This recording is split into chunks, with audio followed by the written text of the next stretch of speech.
A very good morning to you and a warm welcome. This is Weekend Diary on NT805 Ado Ekiti. We're glad you're joining us again on this week's episode of the program. Just like you know, this program comes your way every Saturday, 9:30 a.m. on NT805 Ado Ekiti. And as always, we bring issues of interest to the general public. We bring experts in such fields who will talk on them, who prefer solutions, who just advise generally. And today it's not going to be an exception, as today coincides also as the International Day of Well-Being of Judiciary. How are we seeing the judiciary of our nation? How are they being taken care of? Are they really being taken care of? And how does this affect their job as the hope of the common man? And that leads us to the topic that says judicial well-being impacts on independence and integrity. My name is Amaka Igwe. That's going to be what we're going to be talking on this program this morning. I urge that you don't go anywhere as we take this short break. When we return from that break, you'll be meeting with our guest on the program this morning. Please don't go anywhere. We'll be right back.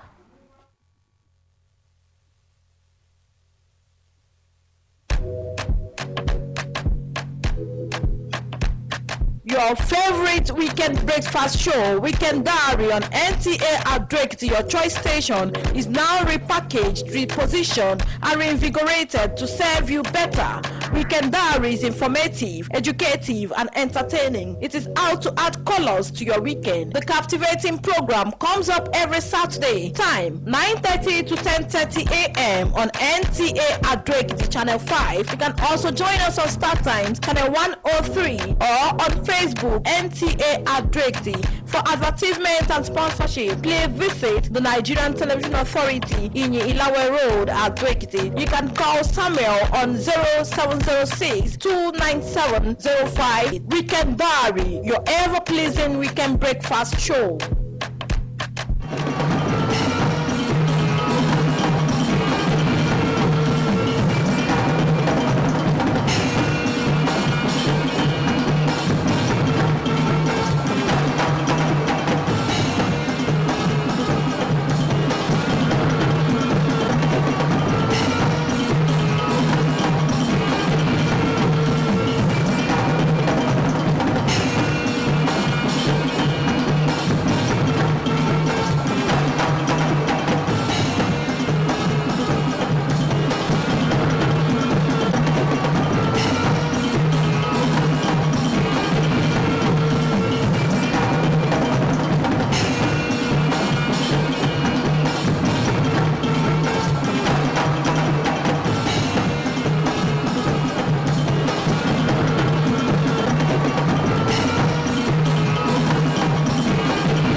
Sounds of Ekiti.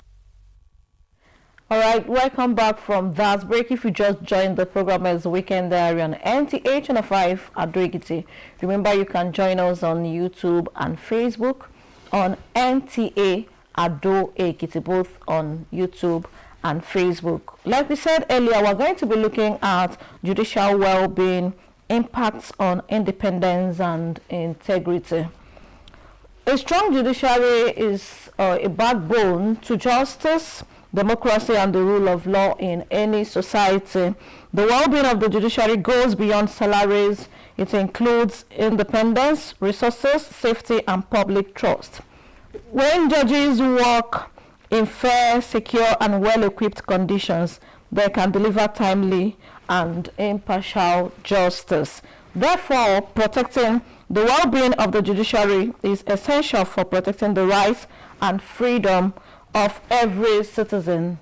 On that note, this morning, we're going to be having Mr. Paul Oluwaseyi Akomolafe to speak to us on all of the questions we're going to be asking him as regards to judicial well-being and how it impacts the independence and integrity.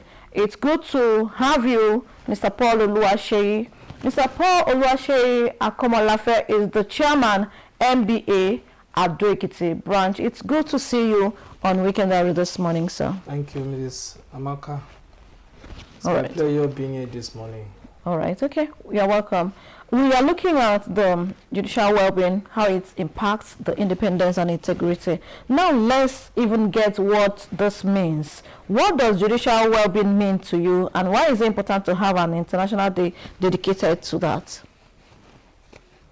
Judiciary, as we all know, is one of the three arms of government, and then we have the executives and the legislator. And the judiciary is strategically is a strategic arm that ensure that no arm overlap each other. You know, there is something we call separation of power. Yeah. And then the executive has their own power. The legislator has their own power. Judiciary has their own power. But the power of judiciary is to ensure that there is no overlapping, to interpret the law. So tell the executive this is where your power stops. To tell the legislature this is where your power stops. And then to ensure that there was no anarchy. People used to say judiciary is the last hope of a common man. Mm-hmm. It's not always the last hope of a common man. It's even the last hope of the mighty. You will see the governors taking themselves to court. Mm-hmm. There was a time that the Vice President Atiku took President Obasanjo to court. So they are not common men. Mm-hmm. They are president and vice presidents. and the judiciary has been playing that role since independence. During the colonization, we were colonized by the UK. The last hope then was the Privy Council in London, and then after independence and we become a republic in 1963, the last hope was the Supreme Court. And the Supreme Court has been handing down several judgments that has given us precedents to follow, way to follow. When there is an issue, when there is a clash, when there is a misunderstanding, when there is a disagreement, the Supreme Court has given us precedents how those issues have to be resolved. The issue is just there to ensure that there is no anarchy in the way we live our lives. Doctors, engineers, market women, farmers, the issue is just there to ensure that they give us the way to follow. Just like in olden days, I will come to Alafin or Yomesi, you know. In those olden days in Yoruba land, we have what we call the palace courts. They will give the direction of how things has to be done, and nobody flout it. And that is the work of judiciary. Nobody should flout the order of the judiciary. And that's just the work of judiciary. All right, let's talk about their well-being. When we say judicial well-being, what are we looking at? From my introduction, I said it's not just the salary. We expect more. I am not a lawyer yet. I'm aspiring to become one. Even though I've not even started, I've not made any move. We're glad to welcome you. I've not made any move yet, but when we talk about judicial well-being, you as an insider, what are you looking at? You see, judiciary independence starts from financial autonomy. As a arm of government, judiciary, as we have three tiers of executive arm of the government, we have the federal, we have the state, and we have the local government. Those are the tiers of government. At the arm of executive part of the government. But when we are not talking about judiciary, we have the Supreme Court, we have the Court of Appeal. Okay. Those are the federal courts, and we have federal courts. We have federal high court. We have state high courts in each of the 36 states, including the FCT. we have the magistrate courts, we have the area courts, we have the Sharia courts, we have customary court of appeal, we have Sharia court of appeal. And then all these courts, if we are really talking about independence of judiciary, those courts must be independent in the real sense of it. For instance, every 4 years, we have a change of, after the election, some legislator will not emerge. Some governors will not emerge. They will change their wardrobe, they will change their fleet of cars. But in judiciary, they don't do that to judiciary. You will see some of, for instance now, they will see some of the area courts, presidents, customary courts, taking bike to court. That is not, it's not good for judiciary. The last time I'm aware that official car were bought for these lower cadre judicial officers, I mean magistrates and the customary court president, I think it's about the term of Fayemi the second term. They are not being taken care of in respect of their mobility. I think that is very important, because mobility is one of the things that a public servant is entitled to. You know, they will say when they are doing the salary structure, they say one is basic salary, one is one is transportation. Okay. So for judiciary, at least every 4 years, a very good government must ensure that a judiciary officer is entitled to a car, a serviceable car, every 4 years. All right. Okay. Thank you very much. Okay. I'm not done. Done yet. Okay. Yes. I wanted to talk on. Just hold that up. Let me ask this. You know, when we have our constitution that says that every 4 years certain things happens when you are in the executive cadre, when you are in the legislative cadre. Why is it not so? Is it that it was not enshrined in the constitution? Why are we struggling about it? It is not that it is not enshrined in the constitution. It is because judiciary is still holding on to the aprons of the executive to get subvention. Wow.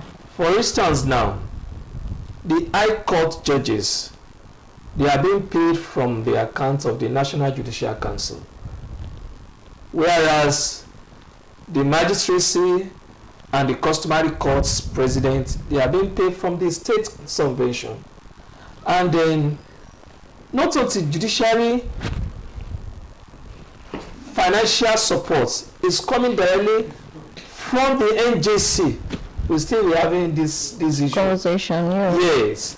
The judiciary should be made to be independent to the extent that their subvention is from the NJC, not from Mr. Governor. Because every month, the Mr. Governor, as far as it is concerned, and other states in this country, Mr. Governor is one that paid the subvention, like State University. Teaching hospital. Like teaching hospital. The judiciary is far beyond the level they are placed. Everybody is placing them in states. And it's supposed not to be so. Judiciary is supposed to be independent.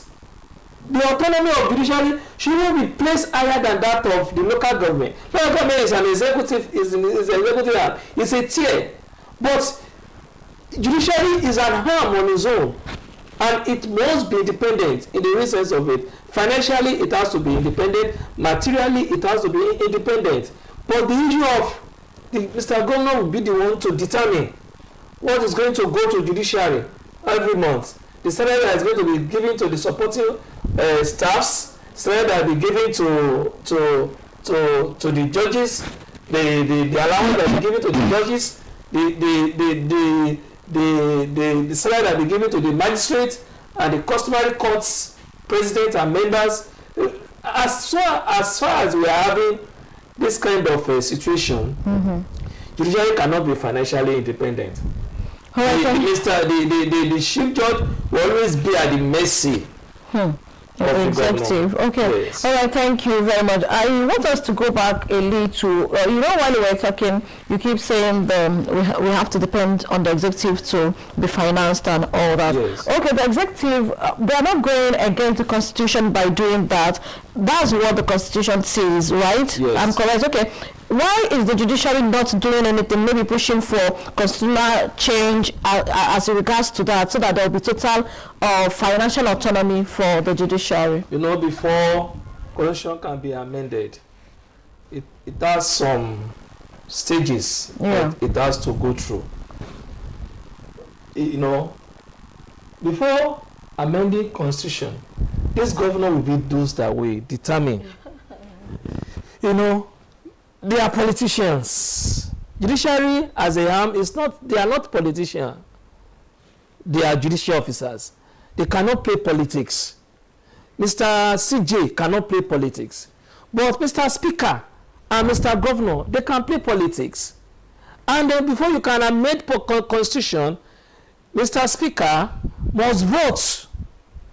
At least we must have majority of the state supporting the legislative arm of the state supporting that amendment. So if they are not in support of it, and then the Supreme Court about 2 years ago added down the judgment that the money meant for local government should come directly to their coffers. How many states is obeying that? They are not obeying it. The problem we are having in this country are the governors. If Nigeria is going to be better off, it's in the hand of these governors. Because we have 36 governors with so many executive power given to them. Mr. President, even though if he has the will of doing the right thing, if it comes to the state that the governors, let's say out of the 36 states, only 5 is obeying Mr. President. The remaining 31 is not obeying the judgment. What are we going to do? We'll still be saying that the judgment of the court are not being obeyed. So it's in the hand of these governors to do the right thing. If the governors are ready to do the right thing, I can assure you that the country will be better off and the judiciary will be better off. So it's in the hand of each governor of the state. All right, thank you very much. Knowing all of those things that you have said now, how does the well-being of the judiciary directly impact the delivery, the public trust, and all that? Does it in any way affect your job? I can talk about Ekiti State. In this state, as of today, the governor is trying his best. I'm aware that the subvention of Ekiti State judiciary has been radically improved. Okay. 2 years ago, the supporting staff's salary through the JUSON was increased, and there are so many renovations that is ongoing in judiciary. Working condition of the judicial officers has been improved over time in this state. At the time, during the era of Governor Fayose, there was a new high court. Last year, some of the courts were renovated across the 16 local governments, and the renovation is still ongoing. Years ago, there is the Customary Court of Appeal was established, and then they have staffs and they have judges, and vehicles were bought for them. And I know I'm not an insider, but I'm aware that their salary, those that the state government is supposed to pay, they are paying it as at when due. Okay. They are not being any salary. But at the level of the high court judges, in this state we have we have about 3 stages of judicial officers. Okay. We have the high court judge, as with the Customary Court of Appeal judges. Okay. We have about 21 of them. And then apart from them, we have the magistrates and the customary courts. Those are the at the lower courts, and then and the majority of the cases that is happening in Ekiti goes to this magistrate and customary courts, and then the way they are taking care of the High Court judge, they are not taking care of the magistrates and customary court president. Customary court president in this state today, they don't have cars. They go on public transport, and then there is no way. If two people approach the court, someone must lose, someone must win. The person that lost will not like the magistrate, will not like the customary court president. And if, for instance, they are in the same car, they are endangering the life of these lower court judicial officers by not giving them mobility, official cars. They are entitled to it. In other states, they are being given. So I want to use the medium to appeal to Mr. Governor to look in that direction and try to give attention in respect of getting mobility to the magistrate courts judges and customary court judges. They are entitled to it. All right. Okay. Thank you. You said they are entitled to it. Yes. Okay. And everybody is aware they are entitled to it. Yes. Okay. All right. Thank you. And you have made appeal already. I hope the governor listens, or someone who would relate this information to him, or this appeal would be listening or might watch later on. Okay. Let's talk about justice delivery and public trust. When we say the adage that says that he who pays the piper dictates the tune, now, are you not afraid that justice might be thwarted when judges are being paid by the executive? For instance, if as an individual, I have a case with the state government, do I stand any chance, since the person I am contending in court with is the one who pays the judge? What's my fate? Anyway, there's what we call commonwealth. Okay. The survey that is coming to the state doesn't belong to the executive alone. It's a commonwealth. It is a commonwealth. It belongs to you and I. It belongs to Mr. Governor, Mr. CJ, and Mr. Speaker. So whatever that is the entitlement of the judiciary and is being given to them, Mr. Governor is not doing them a favor. It is their entitlement. It is their right. Now, I will subscribe to the fact that because the executive are the one paying the judiciary, therefore judiciary will be at whenever they are giving judgment, they will favor them. No judge will do that. No judge will do that. I've done some cases in this government and I've won. Between two other council in this state. So our judges are upright. And then both the lower court judges and the high courts and customary court of appeal judges, they are upright and incorruptible judges. And then the fact that they are being paid subvention from the executive, therefore, when any case that is engaged the executive comes to, they are going to determine the case in accordance with the law and the facts before them. They can't do otherwise. Because if they do otherwise and the case go on appeal, the appeal will see the corruption in the judgment. For you to know whether a judge is corrupt is by looking at his judgment. Nobody should. You don't have to get the judge red-handed. It's by reading the judgment. When you read the judgment and the facts, you will not derive from the fact and give judgment against the fact and the law. Anyone that is saying that will know that this judge is corrupt already. And no judge will like to show his name. Before someone can become a judge, you will have been a lawyer for 10 years. You will have been a son of questionable character. All the integrity that you have gathered because of one case, you now destroy yourself. We still have a very long way to go. So it is not done. It is not like that. If anyone is doing that, at his own peril. And I know all our judges in this state, they are upright and they are incorruptible. I've won cases against government in courts severally. Okay. I have cases against government that I'm still doing. So it's not a matter of whether if we have seen this thing that a government will have a bad case and judgment be given against the government, against the governor. There are government that's land have been taken away from government and given to private individual. But when private individual lost case, they say that the judiciary has the not corrupt. It is your case. It is how you present your case. The evidence is the facts. Yes, the facts. Yeah. The facts that you give to the judge. The judge will now look at it alongside what the law says. So you cannot do otherwise.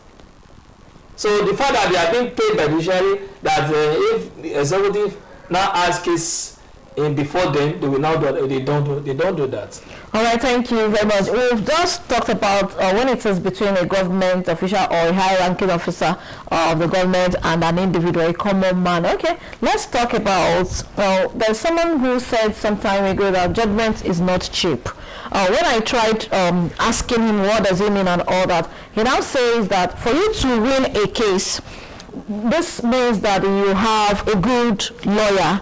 Yes. A good lawyer could be someone who would have been in the business for a certain number of years, who has a precedent of maybe I've won this case and all that. Yes. Then that could make you get your judgment. And getting this type of lawyer, high-ranking lawyers, it's not cheap. What's your okay? Does it not mean that should I say justice is for the highest bidder? No. School us on that. Let me digress a little bit. Okay. There's what we call primary health care, that's what we call tertiary health care, and then teaching hospital. If you have headache, you go to ordinary malaria, you go to those primary health care. If you have more severe sickness, you go to tertiary or teaching hospitals. And that is how it is in a legal profession. There are some that are called pulpit lawyers, the new wigs. Okay. You cannot have a case, for instance, election petition, and go and consult a pulpit lawyer. Wow. Someone that is just fresh from the law school, and you give him to come and handle election petition for you. You will fail, even though if you have good case. And the lawyer will not be able to argue the case. He will not know what to do. They don't have the experience to. He doesn't have the experience. So, and then in each state, there are some lawyers. The government have provided an avenue for indigents. Okay. Whenever they have cases and they are not able to finance it. Okay. Like Office of Public Defender. Okay. Ekiti State. Citizens' rights under the Ministry of Justice. We have Legal Aid Council. That one is from the federal. They are everywhere. Even if you get to the courts and you are able to secure service of a lawyer, the judge can give you a lawyer to handle your case for you pro bono. In fact, pro bono means free of charge. Yeah. And if you want to apply for the privilege elevation of becoming a senior advocate of Nigeria, you must have some pro bono cases. Okay, I would have handled. Okay. Yes. So every lawyer might be willing to. Yes, they need that pro bono cases. But that one doesn't say that when you have someone that has a case worth of 500 million naira now, and he says he wants it to be done pro bono for him. That is not done. The lawyer will surely charge you, and then before the lawyer can get books, buy materials, be a good lawyer, before it gets to that level, it is not cheap. So the service of the lawyer is costly, because our training is also costly. But that doesn't say that some indigent that we don't have we don't resources. Yes, we don't give helping services. Yeah. Like in the ABA now we have a committee that handle free services, human rights committee. If you come to NBA Ado-Ekiti, we give you free service. If you are indigent, you have a good case and you cannot pursue. If you call me or come to the NBA Ado-Ekiti branch, we'll get you a lawyer that will do your case for you free of charge. All right, thank you very much. Paul Oluwaseyi Esquire at Common Lafe, the chairman NBA Ado-Ekiti branch. Thank you very much for all the legal education that have been given us so far. It's time for us to take a break, a very short one. Then when we come back, the conversation continues. Please don't go anywhere. We'll be right back.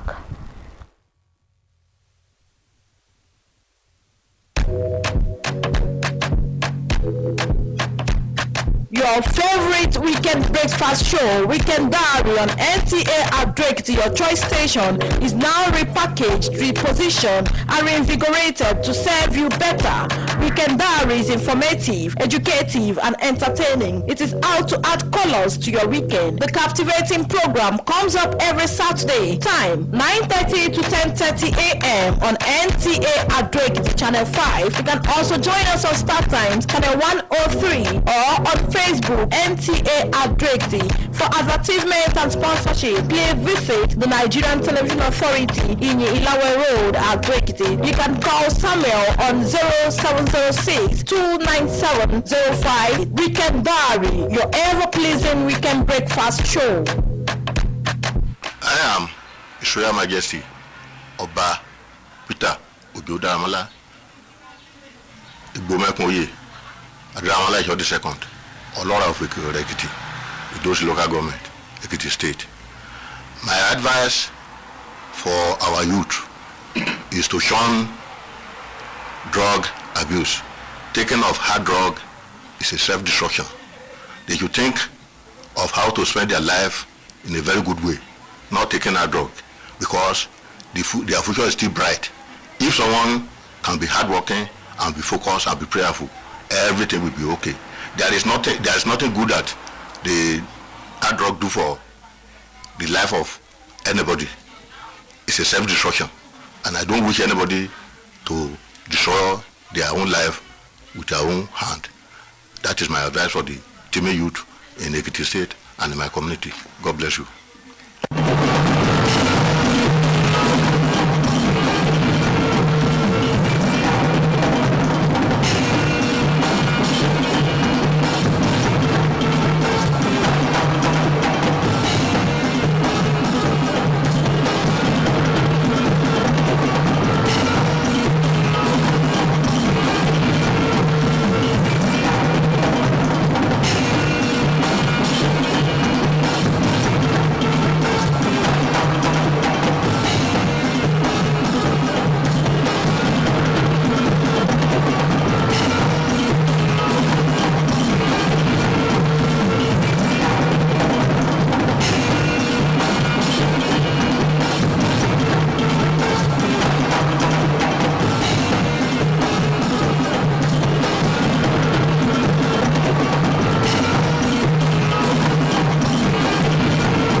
Sounds of Ekiti. Welcome back from that break. If you just joined the program, it's still Weekend Diary on NTA 105 Ado-Ekiti. Kabiyesi, we want to sincerely thank you, Laura of Okera, for that admonition to our youth and everyone to abstain from drug abuse. Before we went for the break, we were talking with Paul Oluwaseyi Esquire on the topic of the well-being of the judiciary. Before we went for the break, you were talking about services, pro bono services that can be rendered to those who are indigent or those who have good cases and cannot pursue it because they do not have the financial muscle and all that. Okay, I would like that you do this for us. You said in NBA Ado-Ekiti, we can also yes, we have a committee. And if there's anyone who is here and needs that service, where can they locate you? Where is your office? They should just come to the High Court. Okay. and ask for the bar center. You can say that again. Yes, and other places people can go to if they need pro bono yes, if you services. if you have a good case and then you are not financially buoyant, the governments are provided some avenue for you to ventilate your case in court.